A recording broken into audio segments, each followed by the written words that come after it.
Hello, everyone. Welcome back. Today, we're going to do some practicing with solving the logarithmic expressions.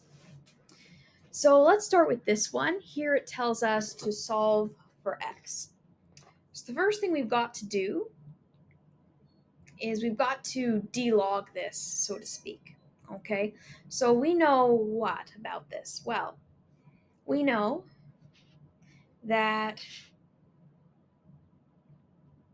this one, logarithm 2, base 2 with x, is equal to logarithm 2 with 5 squared, right? We can move this up here as an exponent, so let's do that.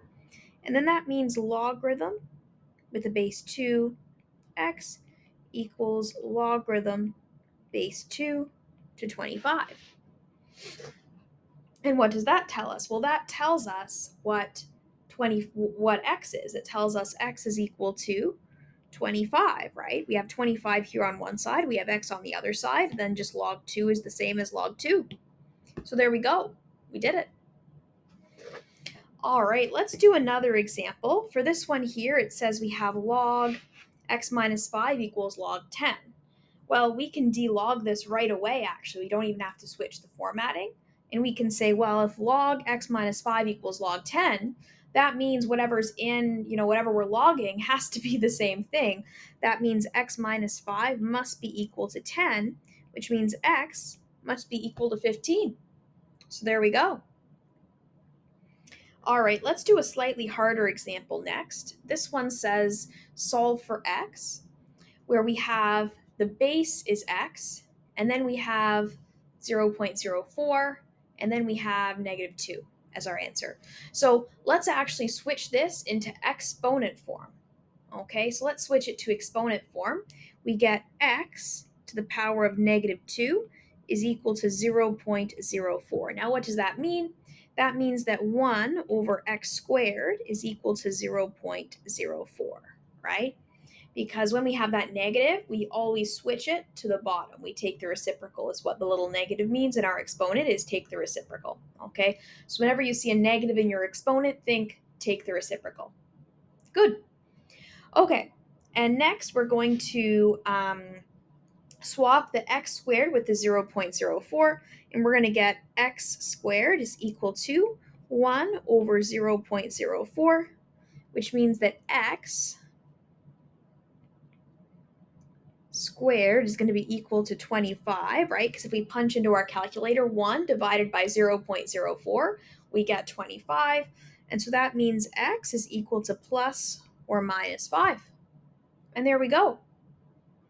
Now, because x must be greater than 0, right? Because x is this, right? X is in our logarithm base. X must be greater than 0. So therefore, x must be equal to 5, since x must be greater than 0. So it is in general good to remember to do positive and negative when we're taking our square root, very important, but sometimes one of those answers might not be applicable. In some situations, the negative answer isn't applicable. I still always suggest that you write it down anyway and then write that it isn't applicable and why, just a quick explanation as to why, so that way I know that you didn't forget that, that when we take the square root, we have both answers, but just so I know, well, one of the answers wasn't applicable, and so that's why it shouldn't be included in our conclusion statement. Only applicable answers should be. Awesome. Okay, so let's do example 4 next. So for this one, the first thing I want to do is I want to be able to delog this. So to delog this, I need to get rid of my coefficients by putting them as exponents. So this is the same as log x cubed plus log 3 is equal to log 9 squared. Awesome. So now we have, log, log, log. We can get rid of all the logs and just say that therefore, right, because we can just do log 3x cubed, right, equals log 9 squared. Now we can get rid of our logs and we can just say 3x cubed is equal to 9 squared, which is 81. Then we can divide both sides by 3 and we can get x cubed is equal to 27. And therefore x would be equal to 3.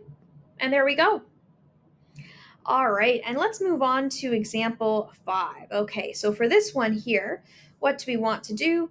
We want to be able to delog this, essentially, is our goal. Okay, so how do we delog this? First, we need to combine, right? We need to combine and say that log with a base 7 of x plus 1 times x minus 5 is equal to 1. And then let's use our definition of a logarithm to switch this up and get rid of the logarithm. So 7 to the power of 1 is x plus 1 times x minus 5. And now we just have a quadratic function that we need to solve. So let's do that. So we have 7 equals to x squared minus 5x plus x minus 5.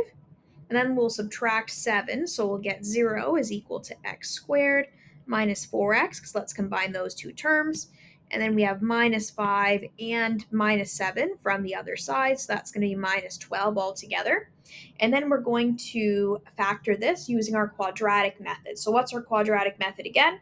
Our quadratic method is to find two things that multiply out to negative 12 and add up to negative 4. So that's going to be x minus 6 and then x plus 2, like that.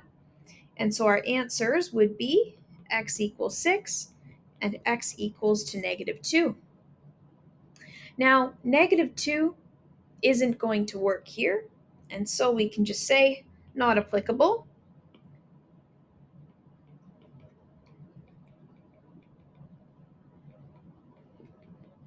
Yeah, we can just say not applicable in this case.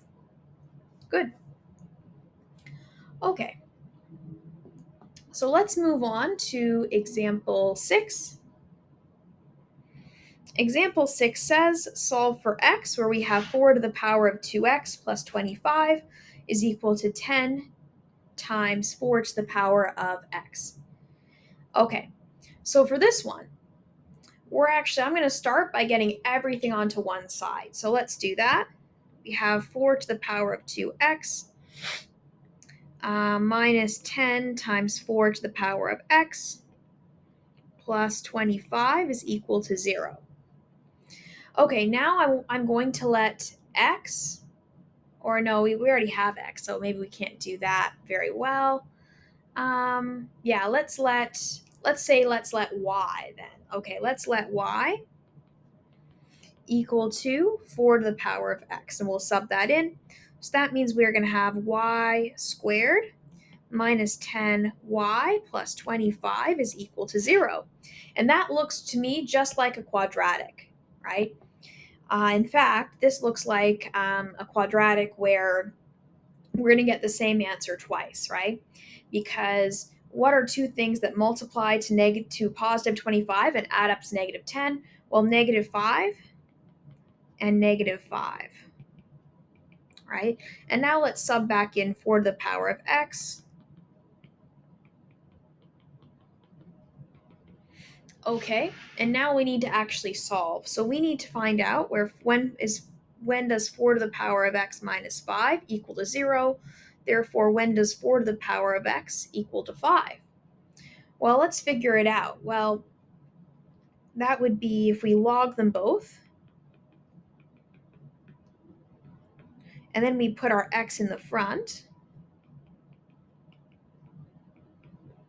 and then we divide everything by log 4. We end up with about 1.16.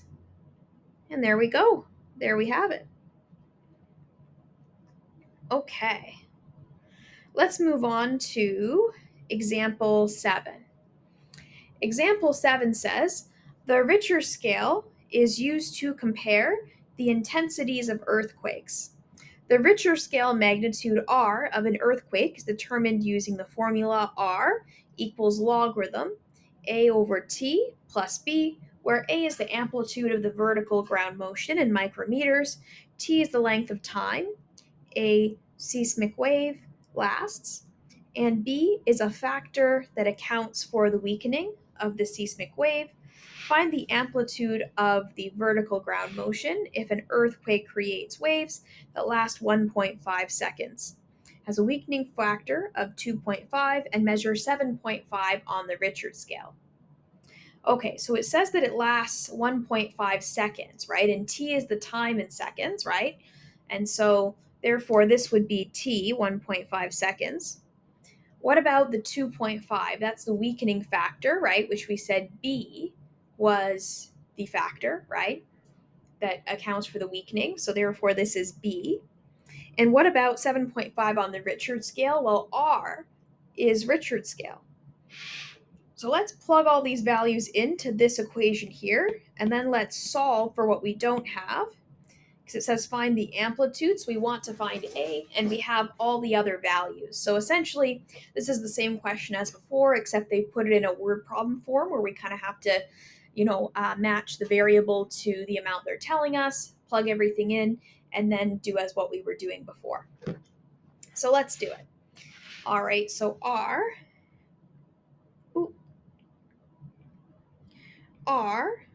or not R actually, instead of R, let's just put 7.5 is equal to logarithm of A over 1.5. Let's make that look more like an A. I don't want to mistake it for 9, plus B, which is 2.5. And then we've got to solve for A. That's the goal here. Okay, so first things first, I'm going to subtract 2.5 from both sides to get that 5 equals log A over 1.5, which is good.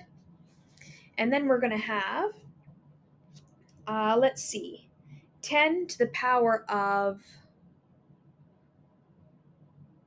what equals to the answer. So here, 10 to the power of 5, right? Because there's an invisible 10 here. When we have a log that doesn't have a base, the base is 10. So 10 to the power of 5 equals A over 1.5.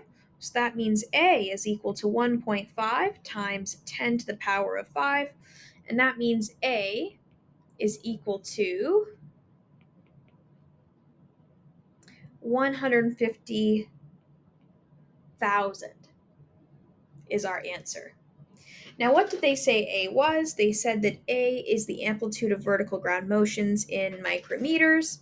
So therefore, this would be micrometers.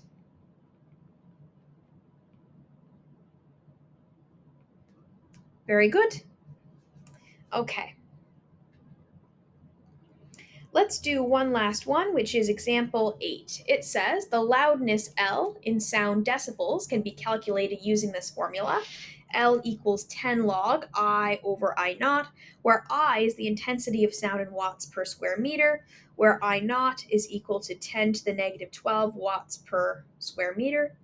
Determine the intensity of a jet taking off if the sound level is 120 decibels. Okay, so therefore, what do we need to do? Well, we know that 120 decibels is equal to 10 log I over I naught, right? Which I naught is what? We said it would be 10 to the negative 12. So now we need to solve for I. They want to know what's the intensity level here. So first things first, let's divide by 10 on both sides to get that 12 is equal to log I over 10 to the negative 12, like that. And then that is the same as putting 10 to the 12 on the top, right? And so let's do that next. We know that 12 is equal to log of I 10 to the power of 12, like that. And then we have what? We have, in regular form, this is 10 to the power of 12, right? Because we have an invisible 10 here. 10 to the power of 12 is equal to I times 10 to the power of 12. So therefore, I is just 10 to the power of 12 over 10 to the power of 12, which is 1. So therefore, the intensity is 1 W, I think is that watts? Yeah, watts per square meter. Watts per square meter. And there we go. All right, good work today, everyone. That is it for solving logarithmic equations. I will see everyone next day for the last lesson of the unit. Bye, everyone.